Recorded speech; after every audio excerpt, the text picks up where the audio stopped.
नमस्कार, आप देख रहे हैं हल्ला बोल टीवी। मैं हूं आपके साथ सचिन। बिहार के दो चर्चित मामले, भोजपुर के भरत तिवारी कथित इनकाउंटर और नालंदा के दो दलित युवकों की मॉब लिंचिंग की गूंज अब दिल्ली तक पहुंच गई है।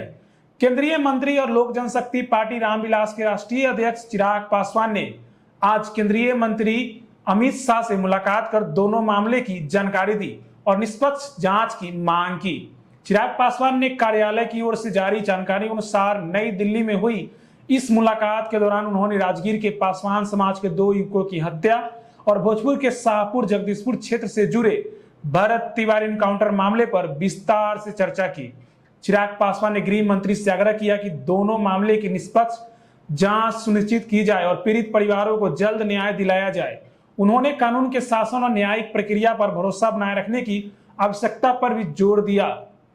भोजपुर के बिलौटी गांव निवासी भरत तिवारी की पुलिस मुठभेड़ में मौत का मामला लगातार राजनीतिक विवाद का केंद्र बना हुआ है।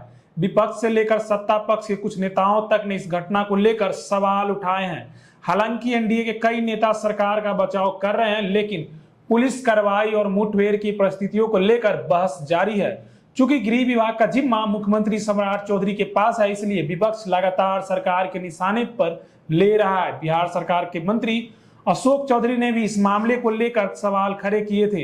उन्होंने कहा था कि यदि मुख्यमंत्री ने भरत तिवारी के इलाज की व्यवस्था करने का निर्देश दिया था तो फिर उसके बाद एसटीएफ की कार्रवाई कैसे हुई।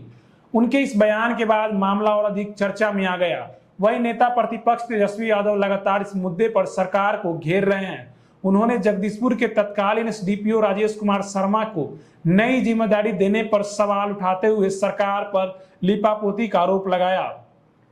पत्रकारों से बातचीत में तेजस्वी यादव ने कहा कि जिस अधिकारी पर सवाल उठ रहे हैं उसे नई जिम्मेदारी सौंपना कई संदेह पैदा करता है। उन्होंने आरोप लगाया कि सरकार मामले में वास्तविक कार्रवाई करने के बजाय केवल औपचारिक कदम उठा रही है। तेजस्वी यादव ने दावा किया कि इतने बड़े स्तर की कार्रवाई बिना शीर्ष स्तर की जानकारी के संभव नहीं होती। उन्होंने कहा कि पूरे मामले की निष्पक्ष जांच होनी चाहिए और सच्चाई सामने आनी चाहिए। हालांकि सरकार की ओर से इन आरोपों को लेकर अब तक कोई आधिकारिक प्रतिक्रिया सामने नहीं आई है। दूसरी ओर भरत तिवारी प्रकरण की जांच और उससे जुड़े तथ्यों पर सबकी नजर बनी हुई है।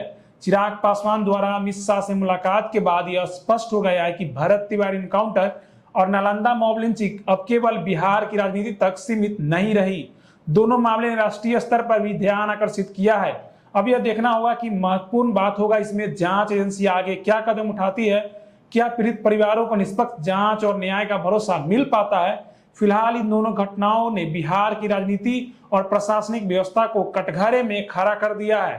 तो इस पूरी खबर को लेकर आपकी क्या राय है, कमेंट बॉक्स में जरूर बताएं। अभी के लिए बस इतना ही। ऐसे ही तमाम खबरों के लिए देखते रहिए हल्ला बोल टीवी। धन्यवाद।